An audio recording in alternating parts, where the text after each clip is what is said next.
मैं एक मुखिया के नाते मैं गुजारिश करूंगी, अनुनय विनय करूंगी माननीय प्रधानमंत्री से, माननीय मुख्यमंत्री से, माननीय शिक्षा मंत्री जी से कि आप लोग इस अग्रणी भूमिका में अपना अहम योगदान दीजिए कि ये बेटियां आपका सदैव नाम ले और गौरव से जी सके। जहां बेटियों को इतना गौरव और अभिमान देने की बात होती है जिस शासन में, क्या हम बेटियां नहीं हैं आपकी?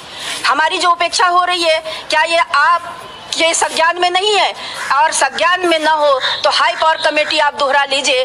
2018 से आज तक अनवरत टीचरें आपसे संपर्क साध नहीं है कि किसी तरह हमारा कल्याण हो जाए। वही दो शब्द, वही हमारे सुख के सपने आप लौटा दीजिए। ये हमें आशा और विश्वास है आपसे कि आप हमें जरूर देंगे। मैम, हम जैसे कि देख रहे हैं कि आप आम शिक्षक सब और साथ ही हम ये भी देख रहे हैं दिव्यांग आम प्रशिक्षित शिक्षक एसोसिएशन के भी आप मुखिया हैं। आपके पास जितने भी शिक्षा मित्र अपने दुख लेके आते हैं और आप पूरी तरह से वास्तविक स्थिति से पूरी तरह से वाकिफ हैं। आखिर सरकार के सामने किसी प्रकार की, जैसे कि उन्होंने हाई पावर कमेटी बनाई है, क्या धरातल पे किसी प्रकार का सर्वे शासन की तरफ से किया गया है जिसमें कि आप लोगों का जो भी आर्थिक स्थिति से आप जूझ रहे हैं और साथ ही जो आपके परिवार की स्थिति है, इस पारिवारिक स्थिति को लेकर किसी प्रकार का सर्वे उन्होंने किया कि इसको आगे चल के किसी प्रकार की कमेटी में दूर करने का काम किया जाए? देखिए, जब कमेटी बनी तो उप मुख्यमंत्री जी के द्वारा या शिक्षा मंत्री जी के द्वारा मीडिया एबीपी गंगा चैनल पे ये खबर आई कि बहुत जल्द हाई पावर कमेटी का निर्णायक मोड़ आ रहा है, वो कमेटी की रिपोर्ट उजागर होगी। और आज तक हम लोग अभी इंतजार कर रहे हैं, उजागर नहीं हुआ। सदन में भी मुद्दा बहुत उठा, पक्ष विपक्ष, यहाँ तक कि बीजेपी के ही शिक्षक एमएलसी हैं माननीय देवेंद्र सिंह जी, वो भी गोरखपुर से ही हैं। मैं उनके प्रति ढेरों मेरी उनकी कृपा रही कि हम शिक्षा मित्र उनके तरफ मुखाग्र हुए कि उन्होंने हमारे दर्द को, उस सरकार में होते हुए भी हमारे दर्द को उठाया कि नहीं, बीजेपी सरकार भी आपके लिए चिंतित है, लेकिन वो हमारा निराकरण या हमारा रास्ता कब देंगे, हमें इंतजार उस चीज का है।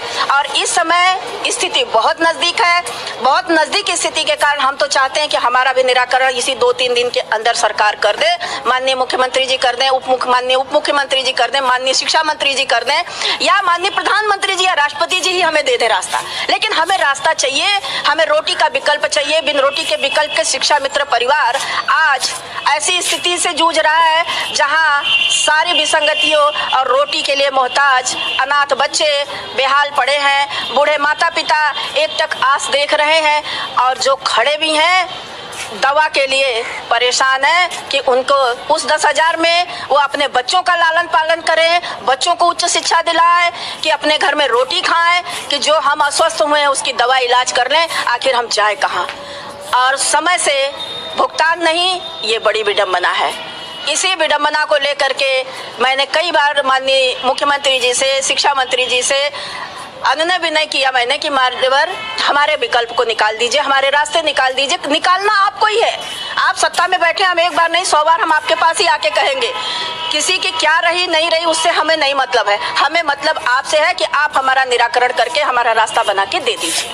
आखिर शासन प्रशासन से हमारे चैनल के माध्यम से आप क्या मांग करना चाहती हैं कि आने वाले समय में जो हाई पावर कमेटी यदि अपनी मान लीजिए किसी प्रकार की अनुशंसाओं को सामने लाती है तो उसमें आखिर क्या चीजें लगता है कि आपको निश्चित रूप से होना ही चाहिए?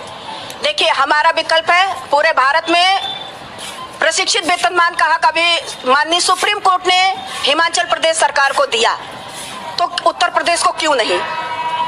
ठीक है, विसंगतियां थी वो मुझे नहीं पता, लेकिन अभी अगर माननीय सुप्रीम कोर्ट हिमाचल प्रदेश को दे सकती है और एनसीटी के गाइडलाइन के अनुसार हम 2010 से पहले के जितने भी लोग स्नातक थे वो 124 के अंतर्गत आते थे, प्रशिक्षित वेतनमान के हकदार थे, सरकार वही दे दे। बाकी जो बचते हैं समान वेतन समान कार्य दे दे, या एकदम ही कुछ ऐसा लगता है सरकार को तो सभी को समान वेतन समान कार्य एक साथ दे दे। हम तो दोनों तरफ से खुश हैं कि सरकार हमारे लिए रास्ता निकाल दे, हमारे सारे भाई बहन खुशहाल हो जाए, रोटी मिले सम्मान मिले।